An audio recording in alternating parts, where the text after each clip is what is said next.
Here's the truth. 99% of college graduates walk across that stage with a diploma, but no real clue how to build financial freedom. And honestly, it's not their fault. This is the design of the school system. Nobody's teaching this stuff. So today, I'm breaking down the 7 essential things you must learn if you want to escape the paycheck to paycheck grind, build real wealth, and live life on your terms. So stick around, because if you don't know these 7 things, financial freedom will always stay just out of reach. Now, I don't know what you were taught growing up from your parents or your community or your family or at your school. And I don't know if you're a high school graduate or a college graduate or about to graduate, but what I know for sure is that in America and in most countries, people do not teach money.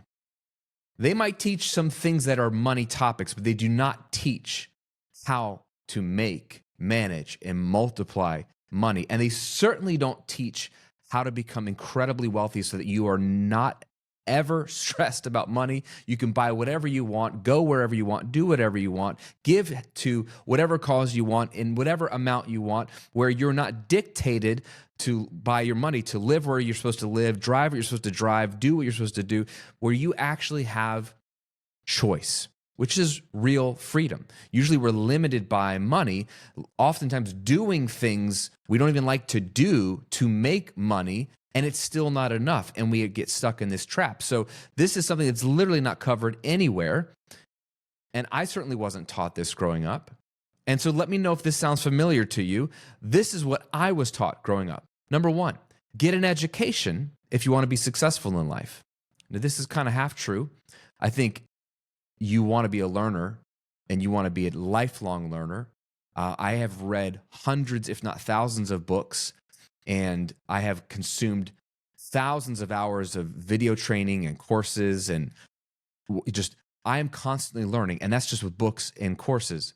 I have spent over $1 million on coaching and masterminds. I'm constantly learning, because yes, education and learning is the key to all things. But this is a half-truth, because what they taught me was go to college, get a degree, and then that will be the key that unlocks future doors. That was about all they said. So then the way they extrapolate that out was point 2 is the better the degree, or even the more prestigious the school you got that degree from, the higher paying job you will get. So I literally went to college, and friends of mine were looking at the different majors available to them, and they picked the major based off of which major led to the most highest paying jobs, which is literally what we've been programmed to do. So it makes sense that there's not a whole lot of people wanting to get an education major and become an elementary school teacher, because they're like, well, I'm not going to make any money. So I guess I'll go be a software engineer, or I'll get into med school, or I'll go to law school. Like, kids that don't like any of those things and maybe aren't even gifted at any of those things, just because they see a higher paycheck. Why are they doing that? Not because they're bad. It's because that's what they're programmed to do, because they think that the better the degree, the higher paying job you'll get. Number 3 thing I learned was work for a company. Nobody told me to start a business. Work for a company and get a secure job with benefits. Massive air quotes on the word secure. More on that in a minute. I didn't really even know what those benefits were. I started to hear letters like 401k and things about insurance. I had no idea what that meant, but that's what I was trained to do. And then when you do get a job, this is what I was taught to do. If you come in early, stay late, and work really, really hard, good things are going to happen, AKA you'll get promoted and get a higher paying salary. What they didn't tell you are 2 things. 1, that's not a guarantee. 2, if you do that and get promoted, you may not get as high of a salary as you wanted. 3, if you do get promoted and get a higher salary, you also get more responsibility, which means you have to work even harder, which is really tough, because now you set a new floor. What was maybe your ceiling of output is now your floor of it. That's expected of you, and they want you to put in more hours, work even harder, and take on more responsibility, which is an honor because they trust you, but now you're weighed down with more and more and more, and the pay is not commensurate with the amount of work you're putting into it. I was taught to do that. And then finally, when it came to the money side of things, all I was really taught was save and invest your money. Because then one day when you're in your 60s or 70s, you will be able to retire and enjoy life. And some people say, oh, I don't want to wait till I'm 60 to retire and enjoy life. That never bothered me, interestingly enough. It made sense to me, and maybe I have some level of patience. But there was really no education on how to do that well, or any guarantee. And then the more I got into working, the more I realized, ooh, this is a long way off. I think I'm on the track when I run the calculations on these calculators online, but there was an uncertainty of what if I'm off track, and what if I get to my 60s and I'm patient and I wait, and what if I don't have enough, even though I thought I was on track? Then I'm really screwed. That was all I was taught by the school system, by the adults in my life. That's what I was taught. Get an education if you want to be successful. The better degree, the more higher paying job. Work for a company to get secure, have a secure job and get benefits. Come in early, stay late, work hard, you'll get promoted, and save and invest your money. And one day when you're in your 60s or 70s, you can retire and enjoy life. So the question I have is, how's this working? I was looking at some recent studies and stats. Here we go. 78% of U.S. workers live paycheck to paycheck. That 4 out of 5 of us are just getting by financially. Meaning, if you lost your job, or there was a government shutdown, like there's been in the past, where literally high-paying government employees in the 6 figures are having to literally not go to the grocery store because they don't have any money. How does that happen? Because they literally were living off of every single paycheck the moment it came in. It doesn't matter if it's a little or a lot. 78% of Americans are living paycheck to paycheck. That's stressful. 71% of Americans cite money as a significant source of stress, with 76% of those households living paycheck to paycheck. Only 47% of American workers feel financially well, though this is actually an improvement. The previous year, it was 42%. But just under half of Americans actually feel financially well. So we know that more of those people are living paycheck to paycheck, but they must have a big enough paycheck that they feel okay, but it's still half or less than half. And then this blew my mind. Only 45% of young adults are completely financially independent from their parents. Less than half of adults can live on their own. This is pathetic. Among those aged 25 to 29, this figure rises to 44%, and to 67% for those in their early 30s. So if you're in your 30s, 2 out of 3 are living on their own. But if you're in your 20s, only 44% are able to live on their own. This is absolutely bonkers. Okay, so not only are young adults not doing well financially, don't feel at peace financially, have stress, and are living paycheck to paycheck, they're still living with their parents. They need their parents either to live in their home or have their parents pay for their insurance, or pay for their car, or pay for their phone, or pay for whatever. They can't even support themselves. This is not an economy problem, by the way. This has nothing to do with the economy. Can we just stop for a second? And I know people are going through hard times, and I'll share my story in 1 second. I've gone through hard times. I've gone through worse economies than this. If you say that it's the economy's fault that you are stressed out financially, you will never get ahead financially. Why? Because you are playing the role of the victim, and victims never win. Because by definition, they are the victim. You have created a narrative where it's not your fault that you're not financially well off. It's somebody else's fault. The government, your mom, your dad, your friends, the industry, AI. They outsourced your job to another country, whatever it is, the economy.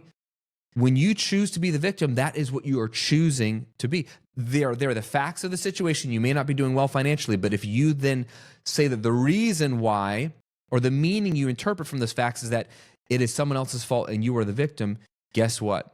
Your subconscious will do everything in its power to make you right, because that's what we do. We make ourselves right. So whatever story we're telling ourselves, we make that become true. So if you're like, I'm a victim in this, then you will stay a victim. It is only people that decide that they want something different in their lives and choose to view things through a different lens that actually get something different. And this is the story of my life.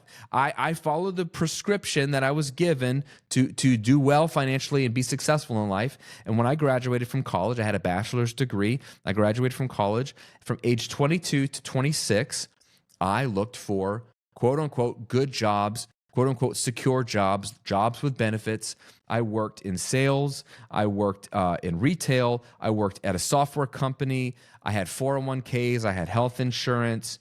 I bounced around. I hated all these jobs. There was high points and low points, but none of them were a good fit for me. But I tried to go in, do my 9 to 5, get my PTO, those 3 dreaded little letters, meaning that someone else determines your paid time off, if you don't know what that is. Someone else gets to determine when you can go on a vacation. You have to actually ask permission. Can I go on a trip with my family? Like I was controlled by the system, and I'd played the game. And I thought I was doing the good thing, the right thing. I was newly married. I was married young, so I wanted to provide for my new bride. And so I did what I thought was best. And I'm not saying it was wrong. I'm just saying it didn't work.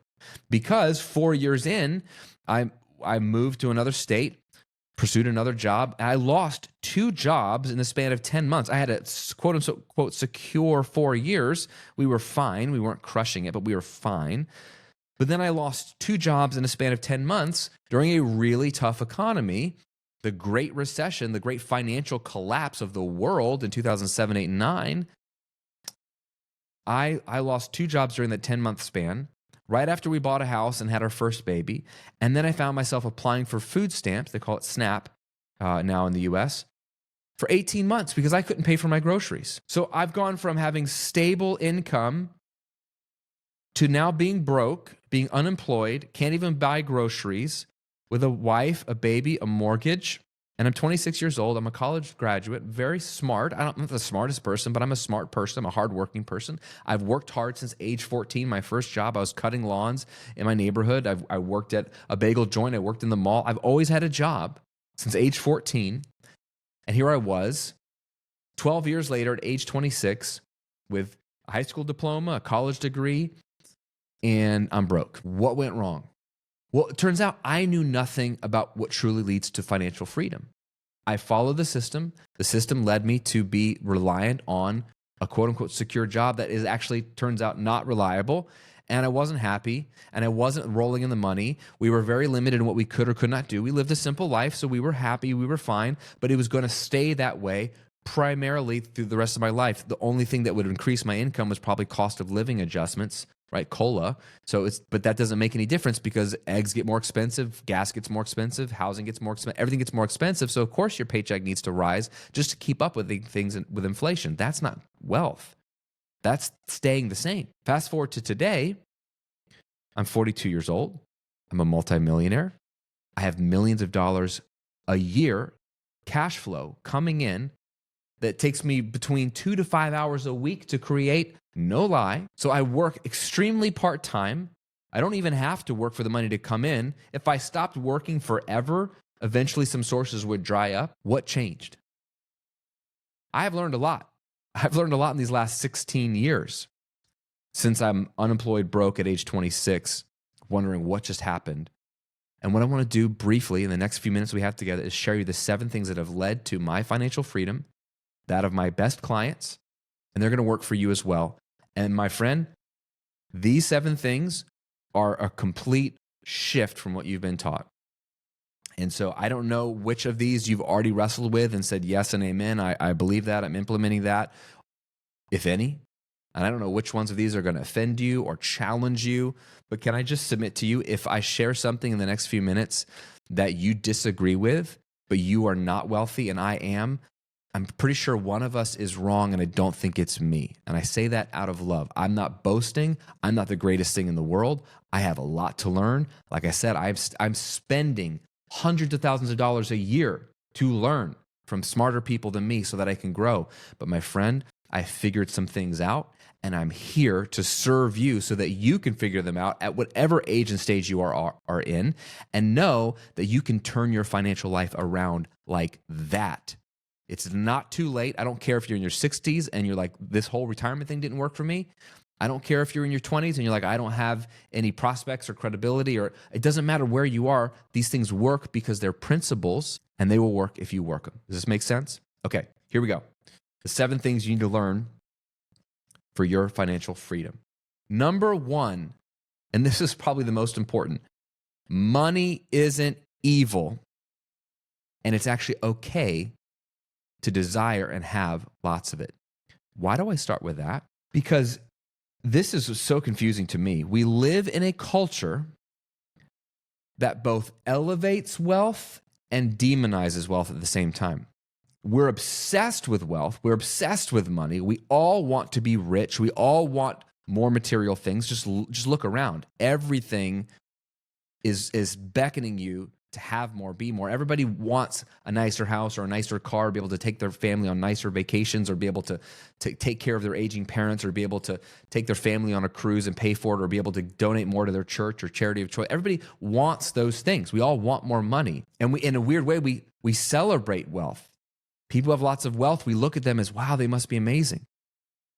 There's even weird phenomenons where people in a room, if you're at a meeting and there's someone that everyone knows is really wealthy, they will think his or her ideas are wiser, better ideas. They'll think they're smart just because they have a lot of money. Those things aren't always true. But we elevate wealth, yes. And at the same time, we demonize wealth. We say it's evil if you have, rich people are evil. If you're a wealthy person, if you're a billionaire, you probably did something to rip people off.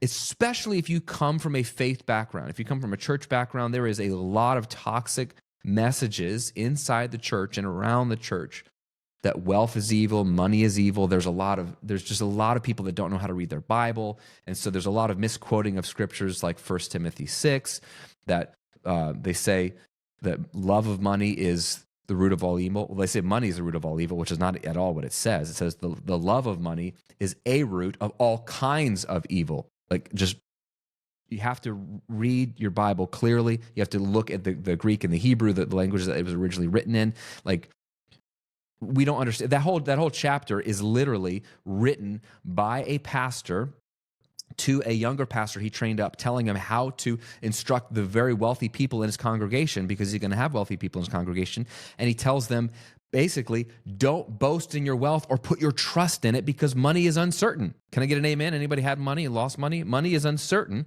Anybody have stocks? They go up and down. Money is uncertain. So don't trust in it. It's a horrible thing to put your trust in. You should trust in the Lord, he says. And then he says, because God is the one who gives you all things richly to enjoy. What does the word all mean in that statement? It means all things. So God gives you the wealth to enjoy. Money was actually put in the Garden of Eden before sin ever entered the world. Gold was in the land, and the gold of that land was good. God blesses his people with wealth. He can't bless people with wealth and then say that you're evil if you have wealth. He would be calling himself a liar. So read your Bible. Wealth isn't evil. It's actually a sign of blessing. And wanting lots of money isn't evil, because the more money good people have, the more good we can do with it. There are good people and there are evil people. This is a gross oversimplification, because all of us are a mixture of both. So I understand that. But there are people who are walking towards goodness, and those are people who are walking towards evil. And there's rich people and there are poor people. If you look at the Bible and if you look at around the world, you're going to see really good rich people. You're also going to see really good poor people. You're going to see really evil rich people. You're also going to see really evil poor people. Those things are not always correlated. God blesses his people with wealth, but there's people that love God that don't have a lot of wealth. I happen to support a lot of those people financially through incredible organizations. One of my favorites is Compassion International. So God gives some of us the ability to create a lot of wealth. And so I love sharing that with other people who don't have that same ability or the same opportunities yet. I was blessed to be born in a country that gives you infinite opportunities. America is incredible. It gives you infinite opportunities. It's not a perfect country, but tell me, where else can you get the opportunities you get than in America, right? So I feel like I have an awesome privilege to be able to share what I make. So I want lots of money, because money is a good thing. Money allows work to get done. Every good thing takes money. Money is good. Money isn't even neutral. It's better than neutral. It's good. There are evil people, yes, who have lots of money. I want to get the money out of their pockets and put it in my pocket or your pocket or someone else is doing good in the world's pocket. So If you inherently believe, even at a subconscious level, that money is evil, and maybe that's not language you would use, but you would almost feel like, well, there's a certain amount of money that's okay. And then if you make more than that, that's more than you need. Where did you get that idea? And who gets to determine where that line is? What's the good amount of money that's good to have? And then when do you go past that? When is it now into evil territory? Is that $100,000 a year? Is that good? But if you get to 200, that's bad?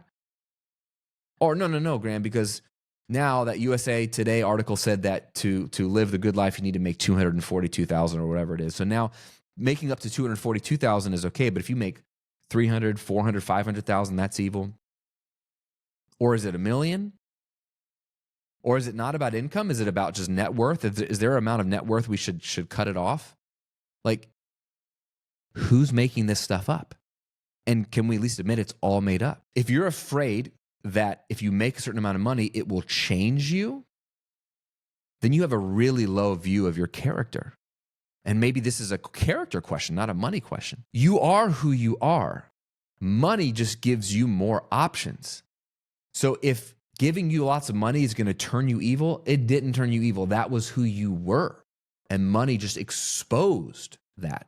It gave you the opportunity to live out the evil that's inside your heart. Does this make sense? If you, at a base level, believe that money is evil because that's what you were taught, that's what you've seen, because you don't know any good, wealthy people or good, rich people, then you are going to subconsciously limit yourself.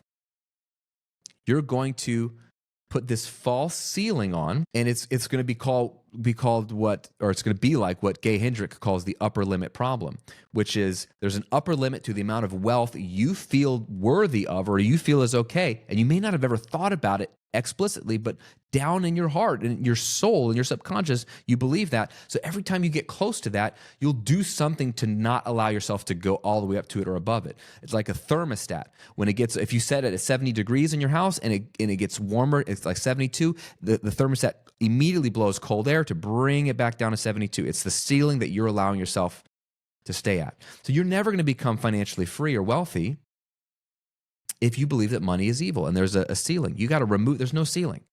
I want to make as much money as absolutely possible. There is so much good I can do in the world, so much fun I can have. Like, why would I want to limit my money? I want to take off that ceiling. So it's not evil, and it's okay to desire lots of it. For some of you, that might be what you needed to hear today. Number 2, this one will change your life. Money doesn't come from work. It comes from creating value. I was taught that money comes from work. That's entirely incorrect. Money comes from creating value. Now, you can go to work and get paid because if the work you do creates value for someone, you'll get paid. Generally, an organization will pay you a salary or pay you a certain amount per hour because the work you do for them that you've agreed to exchange your work for that money creates more value for their business than it costs them.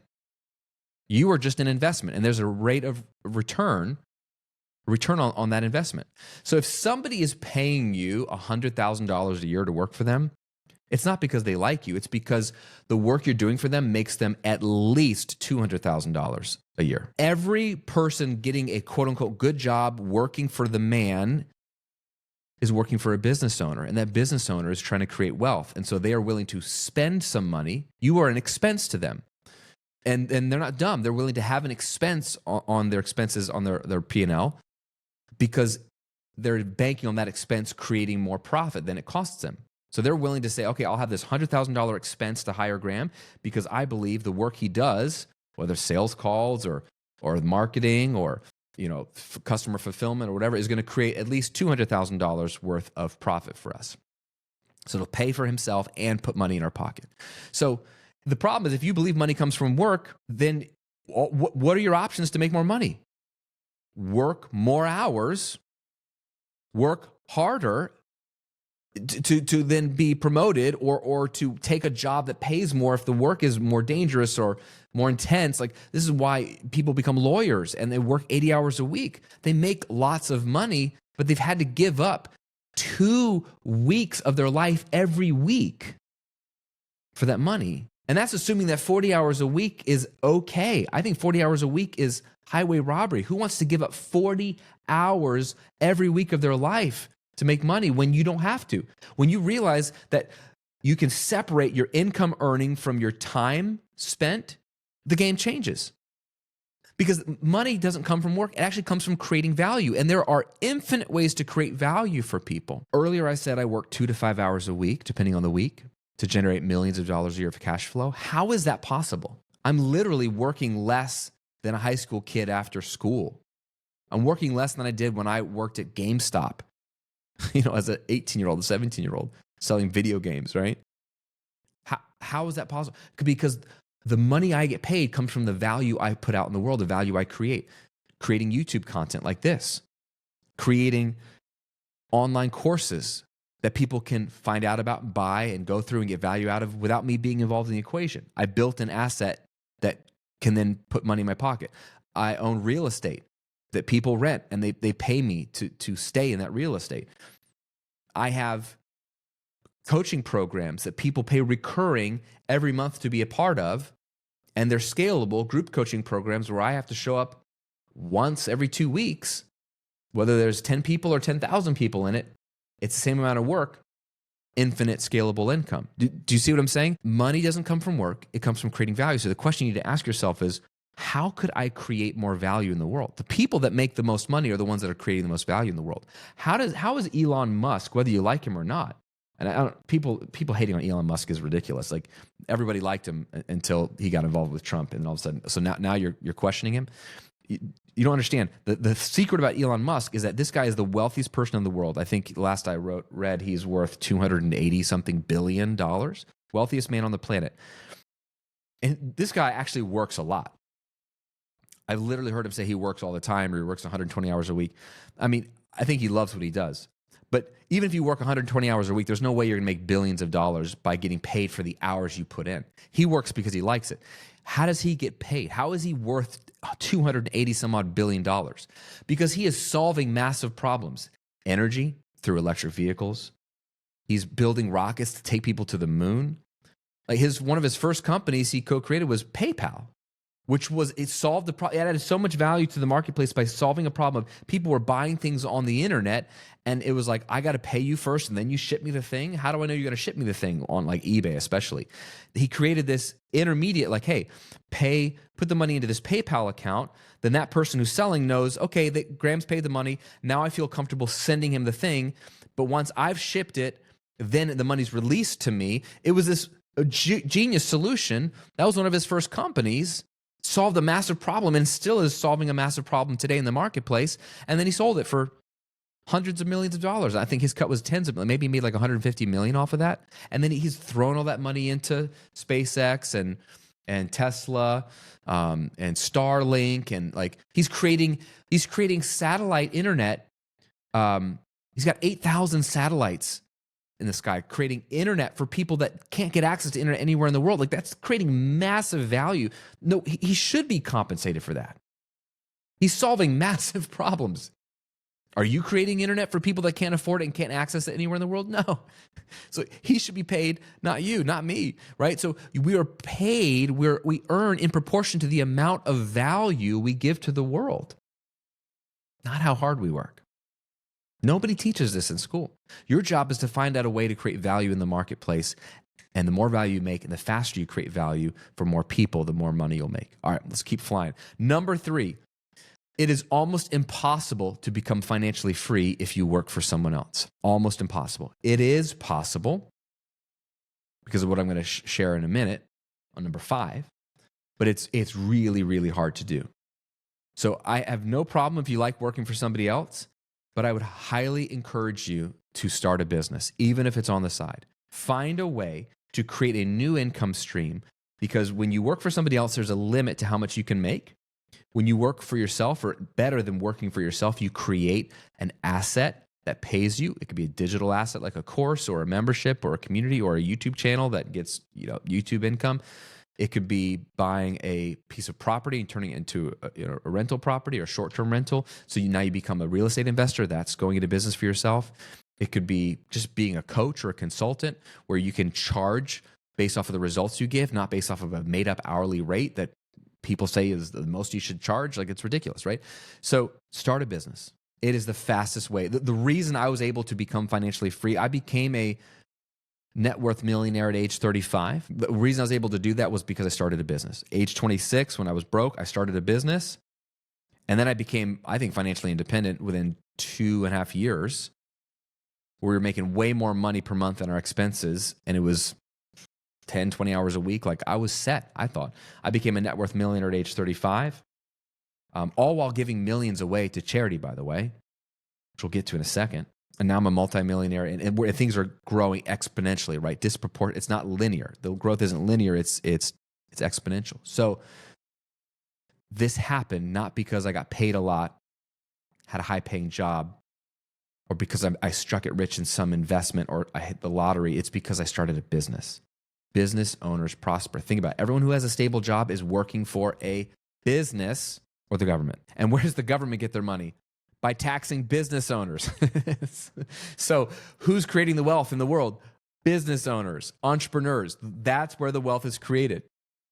It's the only place it's created because the business owners, the entrepreneurs, are solving problems in the marketplace, aka adding value and getting paid for it. So you want to become one of them. Don't work for somebody else.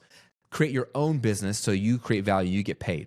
Number 4 thing I learned that leads to being financially free. There is infinite money to be found, but only if you're looking for it. We are being taught implicitly that there's this fixed pie economy. You ever heard of that phrase? It's like there's like a pie or a pizza, and that's all the money in the world. And so if I take a really big slice out of that, that means there's less money in the economy. That's literally not how the economy works, right? Money is constantly being created all the time. It's being created because the government's printing it. It's being created through fractional lending. When banks loan you $100,000, they only have to have $10,000 or so in their accounts to lend $100,000. So they're literally creating money by issuing a loan. That's a large reason why money is printed and created in the marketplace. But also think about this. I love this analogy, and I remember reading this for the first time in the book, The Richest Man in Babylon, which is a tiny little book. George Clason in the 1920s, I think, wrote it. Building a house. When I built my house 4 years ago, we built a house, beautiful house here in Tampa on the water. When we built our house, we took money and we paid stonemasons, electricians, plumbers, tile guys, stucco guys, landscape. We paid all these people whatever the house was. Let's just make a number. Let's just say it was $1 million house. Let's just say $1 million house. We paid $1 million of our dollars that I create. I got $1 million by creating value in the marketplace through my business. So people gave me $1 million. I had it. And then I gave it to all these contractors and subcontractors to build our house, right? So now that money is gone, right? No, it's actually not gone, because what's the value of my house the day that I built it? Well, if I paid $1 million for it, it's $1 million house. I could turn around and sell it for $1 million. So even though the money is gone and it's inside the plumber's pocket, the electrician's pocket, the architect's pocket, the pool guy's pocket, even though the $1 million is now in their pockets, it's also inside the house. It's in the walls of the house because the house still has value. I could go sell it to somebody else and make $1 million. So now the million, it was turned into 2. Wait, how did that happen? Because this is how money works. Money is infinite.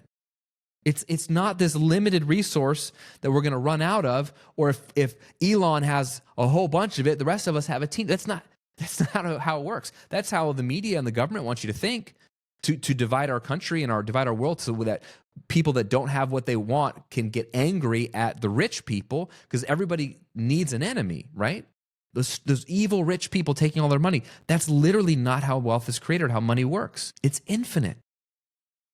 But you will only find more money if you're looking for it. What did Jesus teach us in Matthew chapter 7? Seek and what?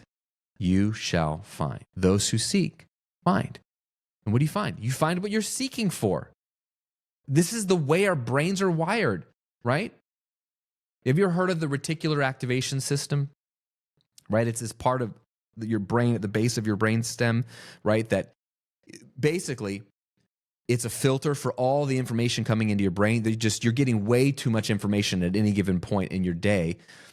Sounds, sights, thoughts, people, that you would literally lose your mind and like freeze up if you paid attention to all of it at once. So your brain has to filter it and block what I think studies I've read say up to 97% of the information that's coming into your head at any given moment, so that you can be a functioning human being. So what did that tell us? It tells us that we're only focusing on 3% of the information in front of us at any given point. Meaning we don't see or notice or observe or aware of 97% of what's going on. So it's that example of, let's say you bought I remember this happened literally for us years ago. We bought a white Lexus, and I think it was a Lexus RX. And the moment we bought it, we started driving around. Shay and I started noticing white Lexus RXs everywhere on the street. I was like, did everybody decide to get the same white Lexus RX? Like, where did these cars come from? Right? And yet, the reality is that we both know that nothing changed. All those people were driving around in white Lexus RXs long before we got one. It's just now that we are focused on and noticing our own white Lexus RX, now our reticular activation system is allowing us to notice white Lexus RXs that were always there in the first place, but now we see them because we've been seeing them in ourselves, and we see them everywhere else. It's like when you first heard about someone like a speaker or a YouTuber or an author, you're like, I never heard of that person. But then you start to see their name everywhere. You see their stuff everywhere. It's because now you're noticing it for the first time, so that your eyes are opened to seeing that person's been everywhere. That person's book has been in front of you the whole time. You just never noticed it. This is what Jesus is saying. You will find the things you seek for. He's showing us the pattern. So if you are seeking to be comfortable, lower middle class, and limited on your income the rest of your life because money is evil and there's a limited amount, like, well, then that's what you're going to find. But if you're seeking to make 10 times what you made last year and work 1/10 the amount of hours you worked last year, guess what's going to happen? You are going to find a way to make that a reality. Like, there's no magic to this. The people that are really wealthy and financially stable, they're not smarter than you. They're not more talented than you. They're not better looking than you. They just have decided to seek different results, and they're finding them. Your brain is a problem-solving machine. When people say, I can't afford this, you tell your brain, that's it. That's the end of the conversation. But if you put a how in front of it and make it a question, how can I afford this? People all of a sudden are like, oh my gosh, how could I afford this? Like, for example, my VIP day. I charge people $250,000 for a VIP day with me. Now, I don't know if that sounds crazy to you or not, but it's not crazy because I can help people generate millions of dollars. I can help people generate over an extra $1 million a year. So that's a great return on investment, right? That's 400% return on your investment. But if somebody saw my VIP day and they say, I can't afford that, conversation ends. But if they were to say, how could I afford that? Well, now you open your brain up to, you may not know exactly yet, but you'll find a way. Because let me ask you a question. Have you ever bought something you can't afford? Have you ever bought something that you couldn't afford? Probably your car or your house. If you saw a house and it was $500,000 and you didn't have $500,000, did you go, oh, I can't afford that. I don't have $500,000. No, because you want to find a way. You're like, how could I afford that? Well, I could borrow the money. That's one way I could do it. Or I could create an offer in my business to generate $500,000 and then I could buy like this. This is how I've spent millions of dollars on coaching. I don't go, oh my gosh, that's so expensive. I remember the first $50,000 mastermind I joined. I didn't say, oh, I can't afford that. Even when money was tight, I said, well, how could I afford that? Well, I could launch an offer to my people that could pay for, I could make this and then I could pay for that. That's how a lot of clients afford my stuff. They say, I really want to work with you. I can't afford that. How could you afford it? There's a lot of ways. They come, if they really want to work with me, if they really want the result, they come back within a week. I found the money magically. Like if your kid had cancer, God forbid, and then somebody said, we found a brand new cure. It works 10 out of 10 times, it's $250,000. Would you say, I can't afford that? No, you would say, how could I afford that? You would find a way because you want the result. It's meaningful to you. You want to save your child's life. So you find a way. That just proves how creative and powerful you are. When you seek an answer, you'll find an answer. But if you shut off that answer, that possibility by saying, it's not possible, or I don't know how that's possible, it's not going to work for me, that works for people like Graham, or for her, it's not me, then that's what you're going to get. You find what you seek, and you don't find what you don't seek. There's infinite money to be found, but only if you're looking for it. So can you start looking for money, please? Can I beg you, start looking for opportunities? They're everywhere. I promise you, they're everywhere. If you look for them, you will find them. All right, principle number 5. Spenders go broke, savers tread water, but investors become wealthy. Friend, if you spend everything you make, you're never going to become wealthy. I think you understand that, but this is what most Americans are doing. What did I say earlier? 76% of Americans are literally spending everything they make. That's what living paycheck to paycheck means. You spend everything you make. That's not an income level problem. That's not an economy problem. That's across all income levels, across all socioeconomic groups. This is a decision problem. You just have to decide, I'm not going to be a spender, aka I'm not going to be someone who spends all things. The proverb says, the foolish man devours everything he has, but choice oils and wealth are in the house of the wise, right? So it's wise to not spend everything. It's foolish to devour or spend everything you make. So I'm not going to spend any time there, but if you spend everything you make, you're never going to become financially free. But this is where most people then stop. They're like, okay, I'm going to become a saver. If you're a saver, that's a good baby step. Okay, I don't spend everything. I'm setting some money aside, but saving only makes you tread water. Why? Because when you set money aside and you save it, you have some cash, but now you're literally losing 3% a year due to inflation. Your money. If you saved up $500 and put it in the bank, next year it's worth. Well, let's just do the simple math. If you save up $1,000, right? Next year that $1,000 will not buy you $1,000 worth of goods, right? It'll buy you $970 worth of goods. It's worth 3% less every year. And then the next year, worth 3% less. And the next year, worth 3% less. So if you just save cash, it's like putting it into investment where you lose 3% every year. I would not want to be putting tons of money into an investment that lost me 3% every year. And yet that's what you're doing. So you'll barely tread water because you'll always just have a little bit of extra set aside, but you wonder why you can't get ahead.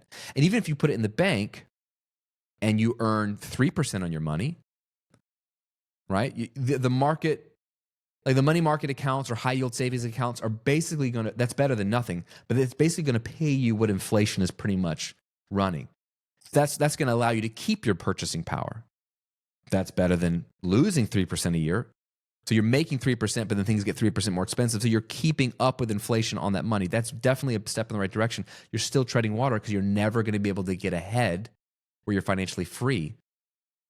Where you really want to get to is when your money makes you money. And this is why you have to become an investor.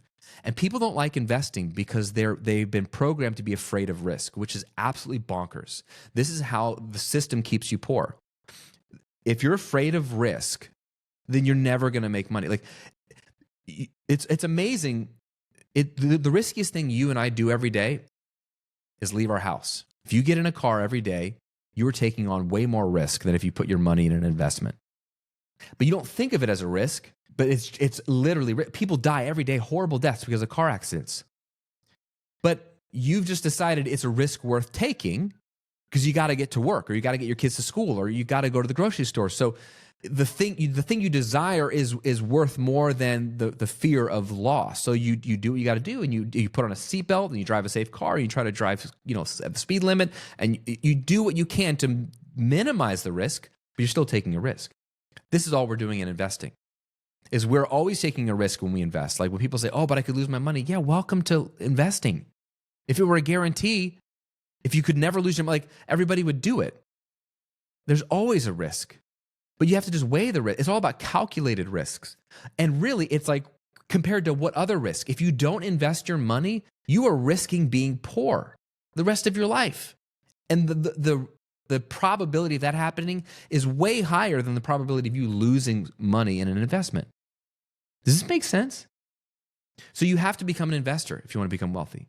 You have to take the money that you earned from your business or your work, and you have to buy income producing assets. This could be a stock. This could be a piece of real estate. This could be an investment. Another company, which is what a stock is. It's a share of ownership in another company, but you could buy it through the stock exchange. You could buy it by literally investing in another company. You can invest in your own company, hire somebody that can make you money in your business. You can invest in a coach, right? Like hire me. If you gave me $250,000, that's an investment. But then I give you the proven blueprint to be able to create an extra $1 million or more a year in your business. Well, now you've taken 250 and in the first year turn it into a million, but then now you get that every single year. Plus you've got the path to turn that to tens of millions. That sounds worth it. So everything is a risk, but investments are the way you get ahead. These are the way you leapfrog, is you invest. So I've been building wealth in my business, and then I take it out of my business and invest it in all these other things. I buy stocks, I buy real estate, I invest in other people's companies, I've done hard money lending, right? I invest in coaching to help me make more money, right? All kinds of investments. That's how you get wealthy. 2 more to go. Number 6, you want to focus to create wealth, but diversify to multiply wealth, right? Focus to create wealth, diversify to multiply wealth. So there's 2 different phases of wealth creation. One is creating the wealth, bringing the money in. The other is multiplying that wealth. The best way to create wealth is to do one thing and one thing only really, really well for a long period of time. So for me, that is coaching entrepreneurs. I help coaches, consultants, authors, speakers, high-level entrepreneurs create million plus dollars a year in their business. Like that's what I do. And I'm really good at it. I'm really good at helping people get results. And while working 20 hours a week or less. I'm really good at that part. Like, let's make you $1 million a year or more in your business, or an extra $1 million a year or more in your business, and let's cut your work hours in half. I'm world class at that. So I'm not going to do a bunch of different things. I'm not going to also be a real estate investor that like is trying to flip houses and spend my time doing that. I'm not going to also be a fitness instructor. I'm not going to also be a marriage coach. Like I'm going to, although I could turn any of those into a business, I am going to do the one thing I do really well, because that's going to help me through that focus create a ton of income. But then once I get that income, going back to the last point about becoming an investor, I'm going to make sure that I'm not investing into one thing. Lord knows I'm not going to bank on one stock or one house or one company or one I'm gonna multiply. I'm gonna diversify so I can multiply, right? So we take our money and we buy not only stocks, we buy every single U.S. stock in the stock. I buy through an index fund, so I literally own every single company in the United States that's on the stock exchange. Talk about diversity. I ain't banking on one company or one sector or one industry. I want them all, baby. I want to own every single horse in the race so that I always win. Number 2, we don't just own our house, which is a great asset. I don't want to bank on one house. We own multiple properties. And not only multiple properties, multiple kinds of properties at different classifications in different locations, right? Diversify there. I own companies that are privately held companies through private equity funds, right? That aren't on the stock market, but I can get really high returns in a really concentrated area through private equity. Hard money lending. I lend money to companies to go do things, and I get my money plus interest in the next 12 to 18 months, right? I invest in myself through coaching and consultants and masterminds and events and even books, right? But they're little $20 investments, but I've made some of my biggest money off of $20 books.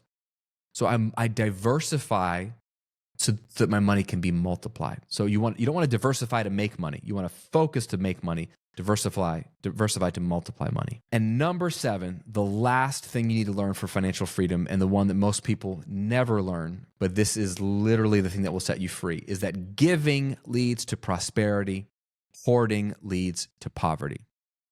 Proverbs 11:24 and 25. One gives freely, yet grows all the richer, and he who withholds what he should give only suffers want. The book of 2 Corinthians chapter 8 and 9 is all about financial generosity. And Paul writes that letter, and he uses the analogy of sowing and reaping. He says in chapter 9, near the very beginning, the point of the matter is this: if you sow sparingly, you will reap sparingly. But if you sow bountifully, like a lot, you will reap bountifully. And he's talking about financial generosity. If you give a little, you'll reap a little. If you give a lot, you'll reap a lot. This is not some prosperity gospel thing. Although if somebody's saying, if you give to me specifically, you'll get a blessing, that's totally different. That's like buying blessings. That's not how it works. What God is teaching us through Solomon in Proverbs and Paul in the New Testament in 2 Corinthians is the principle God wove into the fabric of the universe, is that giving is like planting a seed. You go, oh my gosh, that money's gone now. But it's not really gone. It's just down in the dirt, multiplying and turning into a tree. If I plant an apple seed, I don't just get my apple back or a couple of apples. I get a whole tree of tons of apples that have tons of apple seeds inside of them. It's just like investing. Giving is a form of investing. The money is gone short term in one sense, but it's never really gone. It's actually put to use so it can multiply. And now I have more, like Paul says, God is able to supply bread for the farmer and seed for the sower. Like you will have plenty to consume and plenty to plant again. So you'll have more to consume and plant. This is how things grow exponentially. It's just the fabric of the universe. It's the way it's made. Whereas if you hoard all your seeds, you'll never have an abundant harvest. You'll never have, you won't have anything. The seeds will just go bad. You have to plant some of the seeds. Turn some into food and some goes into the ground to plant, right? The principles in Scripture are that God gives us things to enjoy for ourselves, take care of our families, but not just for ourselves, to refresh others, to take care of others. And if you don't believe in God, this principle still works for you because God still believes in you, and principles are principles and they work. So just look for the people who are the most wealthy are generally the most generous. So follow the patterns, right? Some of the wealthiest sort of financial patriarchs in America were some of the most generous people in the world. But if you're a believer, here's the way it works, right? God is looking. We see this in Matthew chapter 25 in the parable of the talents, and we see this all throughout Scripture. God is looking for people he can trust. So if he gives you money through your business, through your work, whatever, he wants to see two things. One, do you take care of your family with it? Or do you just waste it? You want to make sure you're taking care of your family. And that doesn't mean just like the bare minimum. Make sure they're thriving. What do they need to thrive? Right? Take care of your family. But then he also wants to see, do you trust God to then take some of that money and take care of those who are less fortunate? Give to those who need it. Right? You see these principles laid out in the Old Testament of farmers and landowners who have crops. They're supposed to leave, when they harvest all their crops, they're supposed to leave the outer edges of their fields unharvested for the poor in the area to be able to come and take some food, right? It's like, hey, you don't need all of it. So you grow a big harvest, you deserve the majority of it, but you don't need all of it. There's a principle of tithing all throughout Scripture, right? So God wants to see, do you take care of your family with it? And then are you generous with it to other people? If he sees that you are, then he goes, oh, okay, I can trust Graham, or I can trust her, or I can trust him. So then what is he going to do?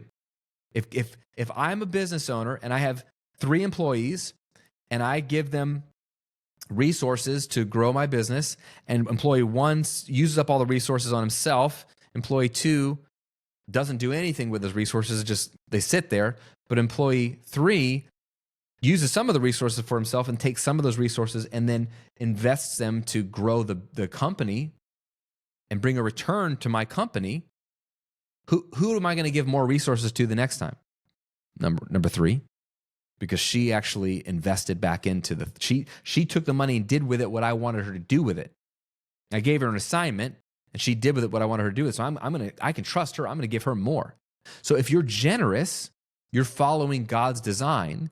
He's going to give you more opportunity, more responsibility, the ability to create more wisdom so you can create more value for more people, which is going to create more wealth. Shay and I have been givers since day one. And I talked about this in my TED Talk, why givers are happier and have less money stress. And that's just like the science of how when you become a giver, you actually are happier.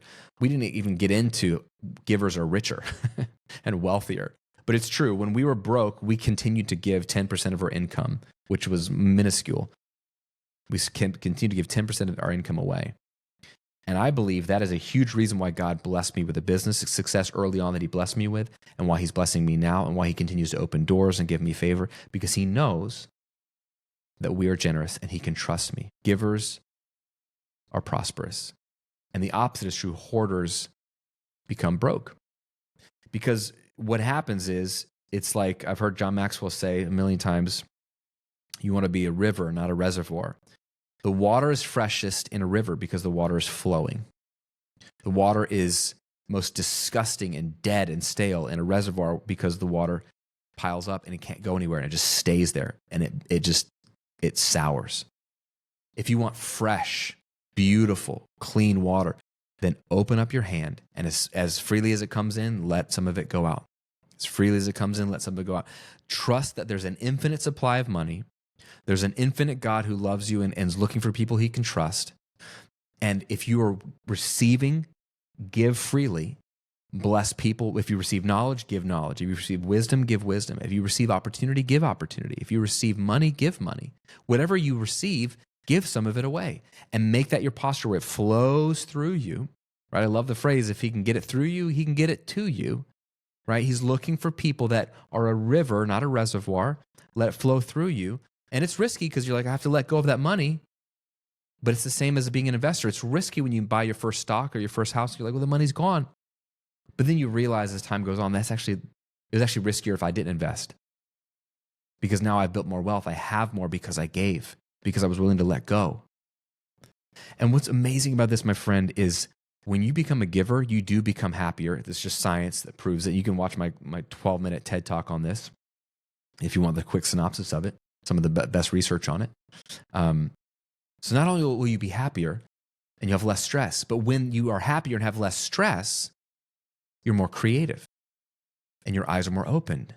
You can start to ask better questions. You start to seek new things because you're coming from a place of creativity and lightness. And so when you're stress-free, you start to then see more gold than most people. When you're stressed out of your mind, your view gets really contracted and small, and you only see what's right in front of you. You don't see all the opportunities all around you.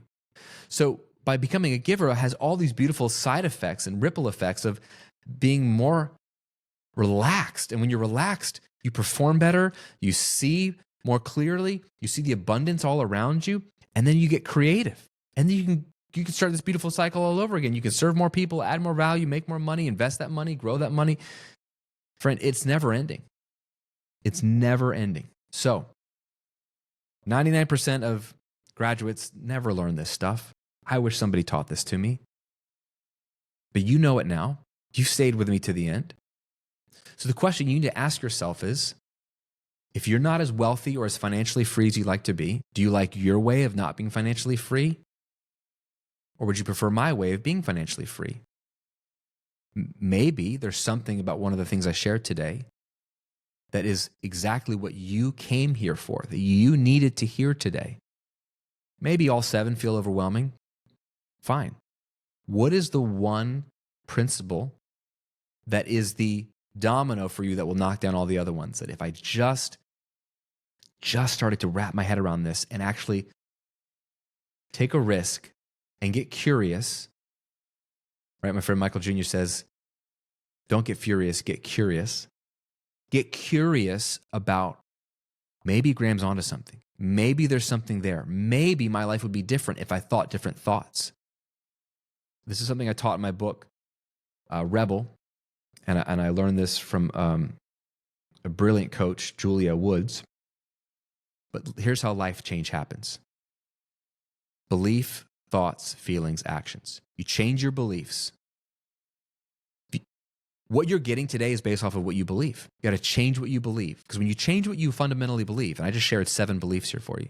If you change what you fundamentally believe, it's going to change what you think about all day long. When you change what you think about all day long, you start to feel different feelings than you felt before. And when you feel different feelings, you end up doing different things. Because we don't do what we think about. We don't do what we're told. We do what we feel like doing. Does this make sense? Nobody does what they're told. They do what they feel like doing. You're doing what you feel like doing right now. If you don't work out, it's because you don't feel like working out. If you don't invest money, it's because you don't feel like investing money. If you don't raise your prices, it's because you don't feel like raising your prices. We do what we feel like doing. So to change what we're doing to get different results, we have to change what we're feeling. Well, how do you change what you're feeling? You got to change what you think about all day. Well, what's going to change what you think about all day? If you change your core fundamental beliefs about things. So maybe if you don't like your financial situation, you need to change your fundamental beliefs about money and wealth creation and business and the economy and wealth. Because if you do, you're going to be like on the toilet, or you're going to be on your Peloton, or you're going to be in the car line, or you're going to be at the checkout of the grocery store, and you'll be thinking about, Graham said there's infinite money to be found, but only if you're looking for it. You're going to be thinking about these things. Graham said money doesn't come from work. It comes from creating value. You're going to be thinking about these things, and then you start to feel different things. And when you feel different things, you do different things, and you get different results. And this is the process all of us have to go through. Believe, think, feel, do, and in that order. And that's how you're going to have life change. So friend, if you're watching on YouTube, comment below, let me know which one of these principles resonated with you the loudest. And you're like, this is the one I have to press into this week. And then I'm going to ask you a simple question. What are you going to do about it? What are you going to do with what you just learned today? What's your next best step? Leave a comment below if you're watching on YouTube. And if you're listening to this on Apple Podcasts, Spotify, wherever you consume the podcast, message me on Instagram. Let me know which one resonated with you and what you're going to do this week to move into and step into that new belief and adopt it as your own. I hope this blessed you. I hope you have an amazing rest of your week. I'll see you on another episode real soon.